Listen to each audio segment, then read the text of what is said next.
الرجيم بسم الله الرحمن الرحيم وَلَقَدْ آتَيْنَا لُقْمَانَ الْحِكْمَةَ أَنِ اشْكُرْ لِلَّهِ وَمَنْ يَشْكُرْ فَإِنَّمَا يَشْكُرُ لِنَفْسِهِ وَمَنْ كَفَرَ فَإِنَّ اللَّهَ غَنِيٌّ حَمِيدٌ صدق اللہ العظیم۔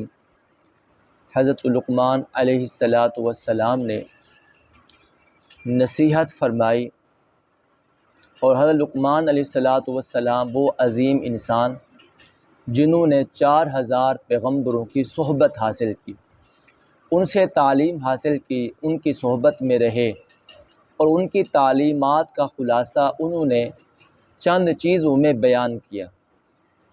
کل کے درس میں ہم نے آپ کی نصیحت ذکر فرمائی کہ آپ نے ارشاد فرمایا اپنی موت کو ہمیشہ یاد رکھو۔ دوسری بات انہوں نے یہ ارشاد فرمائی اللہ کا ذکر ہمیشہ کرو، اللہ کو ہمیشہ یاد رکھو۔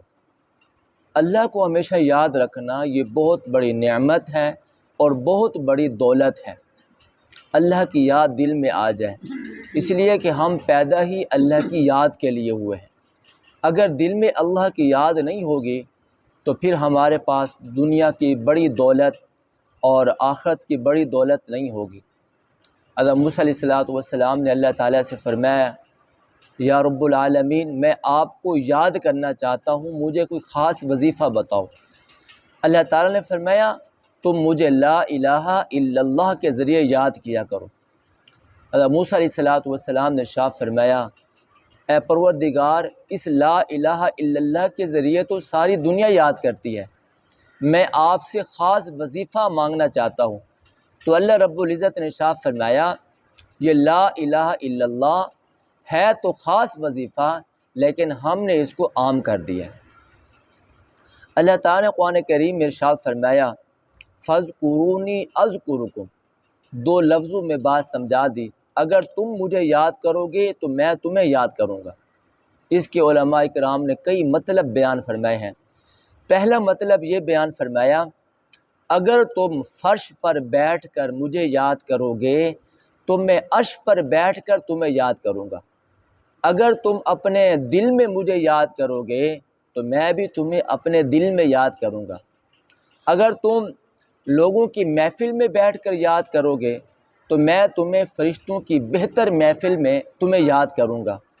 اور اگر تم میری طرف چل کر آؤ گے تو میری رحمت تمہاری طرف دوڑ کر آئے گی، اور اگر تم ایک بالشت میری طرف آؤ گے تو اللہ رب العزت ارشاد فرماتے ہیں میری رحمت تمہاری طرف دوڑ کر آئے گی۔ تو اللہ رب العزت نے ارشاد فرما دیا فَاذْكُرُونِي أَذْكُرُكُمْ، جس انداز سے تم مجھے یاد کرو گے میں اسی انداز سے تمہیں یاد کروں گا۔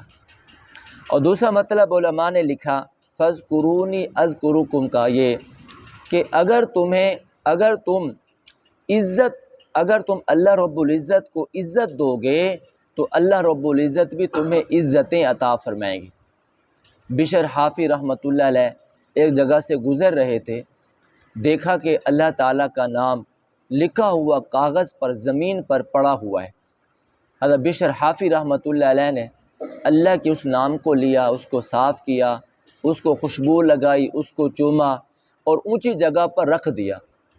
اللہ تعالیٰ نے اس کے دل میں یہ بات ڈالی تم نے میرے نام کی عزت کی، تم نے میرے نام کو اپنے پاؤں سے اٹھا کر سر تک اونچا کر دیا، اللہ رب العزت نے تمہارے نام کو فرش سے لے کر عرش تک اونچا کر دیا۔ تو فرمایا فَاذْكُرُونِي أَذْكُرُكُمْ، اگر تم اللہ کی عزت کرو گے تو اللہ تمہاری عزت کرے گا۔ فَاذْكُرُونِي أَذْكُرُكُمْ کا ایک مطلب یہ بھی بیان کیا ہے اگر تم اللہ کی اطاعت کرو گے تو اللہ تمہاری مخلوق کو تمہاری تابع دار بنا دے گا، تمہاری اطاعت کرنے والا بنا دے گا۔ اگر ہم اللہ کی اطاعت کریں گے، اللہ کے حکموں پر چلیں گے، اللہ کے باتوں کو مان کر چلیں گے تو اللہ تعالیٰ مخلوق کو ہماری اطاعت گزار بنا دے گا۔ ایک بزرگ نے کہا جب بھی میں نے اللہ کی نافرمانی کی تو اس نافرمانی کا نتیجہ میں نے اپنی بیوی میں، اپنے بچوں میں، اپنی ماتحت میں اور اپنی سواری کے جانوروں میں دیکھا۔ جب میں نے اللہ کی نافرمانی کی تو بیوی نے میری نافرمانی کی، جب میں نے اللہ کی نافرمانی کی تو بچوں نے میری نافرمانی کی، جب میں نے اللہ کی نافرمانی کی تو میری سواری کے جانور نے میری نافرمانی کی۔ تو جب بندہ اللہ کی نافرمانی کرتا ہے تو مخلوق بھی اس بندے کی نافرمانی کرتی ہے۔ جب بندہ اللہ کی اطاعت کرتا ہے تو مخلوق کو اللہ رب العزت اس کی اطاعت پر لگا دیتے ہیں۔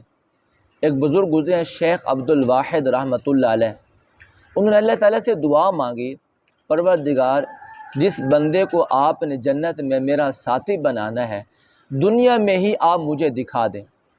اللہ رب العزت نے دل میں ڈالی بات کہ حبشہ میں ایک عورت ہے جس کا نام میمونہ ہے، وہ جنت میں تمہاری ساتھی بنے گی۔ اب شیخ عبد الواحد رحمۃ اللہ علیہ چل پڑے اور اس گاؤں میں گئے، جا کر پوچھا کہ جس کو میمونہ کہتے ہیں وہ اس وقت مجھے کہاں ملے گی؟ لوگوں نے بتایا وہ اس وقت بکریاں چرا رہی ہے۔ تو شیخ عبد الواحد رحمۃ اللہ علیہ اس طرف چل پڑے، لیکن عجیب منظر دیکھا۔ میمونہ کو دیکھا کہ وہ ایک درخت کے نیچے اللہ کی عبادت کر رہی ہے، بکریوں کو دیکھا وہ ایک جگہ کھڑی ہو کر جمع ہو کر چر رہی ہیں، اور بھیڑیے کو دیکھا کہ وہ ان بکریوں کے پاس بیٹھا ہوا ہے۔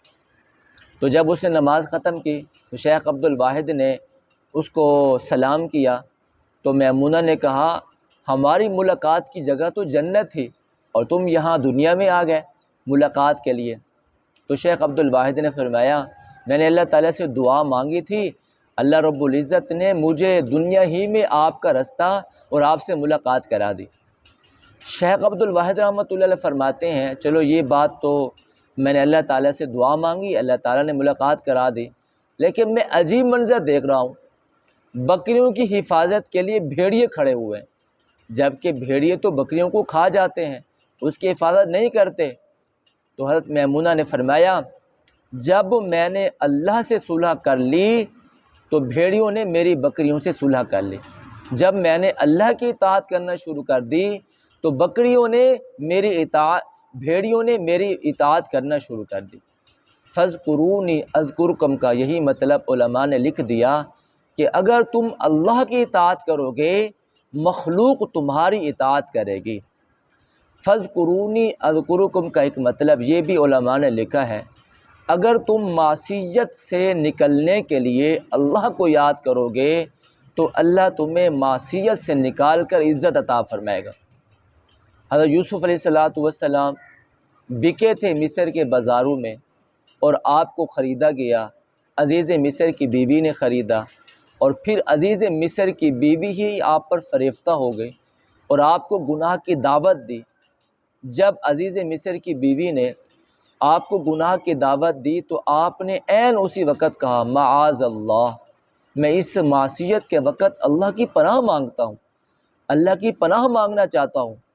آپ نے اس معصیت کے وقت اللہ کی پناہ مانگی تو اللہ رب العزت نے اسی مصر کا آپ کو بادشاہ بنا دیا، والی بنا دیا، نگہبان بنا دیا اور خزانوں کا مالک بنا دیا۔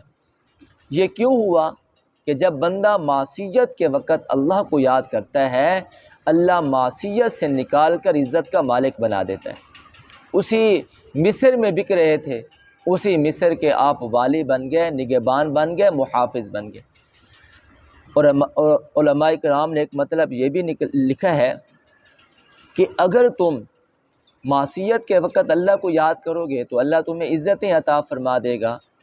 تو فَاذْكُرُونِي أَذْكُرْكُمْ کا مطلب علماء نے یوں سمجھا دیا کہ اللہ رب العزت نے دو لفظوں میں بات سمجھا دی ہے۔ جیسے ہم کہتے ہیں نا کہ ہم نے آپ کو دو لفظوں میں بات سمجھا دی ہے، تو اللہ رب العزت نے بھی فَاذْكُرُونِي أَذْكُرْكُمْ کہہ کر دو لفظوں میں بات سمجھا دی ہے۔ علماء نے لکھا ہے کہ اس کا ایک مطلب یہ بھی ہے اگر تم نرم بستروں پر مجھے یاد کرو گے تو قبر کے اندھیرے میں تمہیں یاد کروں گا، قبروں میں تمہیں یاد کروں گا، تمہاری قبر کو میں تمہارے لیے آسان بنا دوں گا۔ اس لیے حدیث پاک میں آتا ہے آپ صلی اللہ علیہ وسلم نے ارشاد فرمایا قبر جہنم کا گڑھا بھی ہے اور جنت کا باغ بھی۔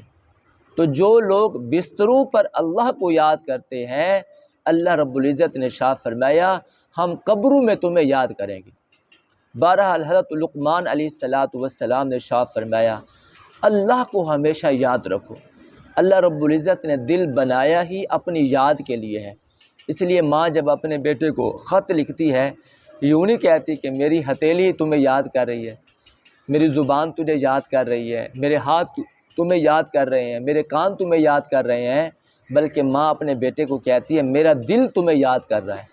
اس کا مطلب ہے دل اللہ رب العزت نے اپنی یاد کے لیے پیدا کیا ہے، اور پھر اللہ رب العزت نے دل ایک بنایا ہے، دو دل نہیں بنائے۔ قرآن کریم میں اللہ تعالیٰ نے فرما دیا ہم نے کسی کا بھی دو دل نہیں بنائے، ہر ایک کا ایک ہی دل بنایا، اور وہ دل اللہ رب العزت نے اپنی یاد کے لیے بنایا۔ حدیث پاک میں آتا ہے اللہ رب العزت کے محبوب پیغمبر نے ارشاد فرمایا اللہ کہیں بھی نہیں سماتے، صرف مومن کے دل میں سماتے ہیں۔ پہلے لوگ اللہ سے اتنی محبت اور اللہ کو اتنا یاد کیا کرتے تھے، خانقاہ فضلیہ میں دو بزرگ آپس میں بیٹھے ہوئے تھے، اچانک ان پر وجد طاری ہوا، ایک دوسرے کو مارنے لگ گئے۔ اس نے کہا اللہ میرا ہے تو دوسرے نے کہا اللہ میرا ہے۔ جب ایک نے کہا اللہ میرا ہے تو دوسرے نے اس کو تھپڑ مار دیا کہ اللہ میرا ہے، تو یہ کیوں کہہ رہا ہے کہ اللہ میرا ہے؟ یعنی اللہ کی محبت ان لوگوں پر ایسے غالب تھی کہ جب لوگ کہتے تھے اللہ میرا ہے تو لڑائی ہو جایا کرتی تھی، اللہ تیرا نہیں ہے اللہ میرا ہے۔ تو ہمیں بھی اللہ رب العزت کی یاد ہر وقت اللہ کو یاد کرنا چاہیے۔ تو حضرت لقمان علیہ السلام نے نصیحت فرما دی اللہ کو ہمیشہ یاد کرو، کسی وقت بھی اللہ کو مت بھولو۔ دعا کریں اللہ تعالیٰ سے اللہ تعالیٰ ہم سب کو سمجھنے کی عمل کی توفیق عطا فرمائے۔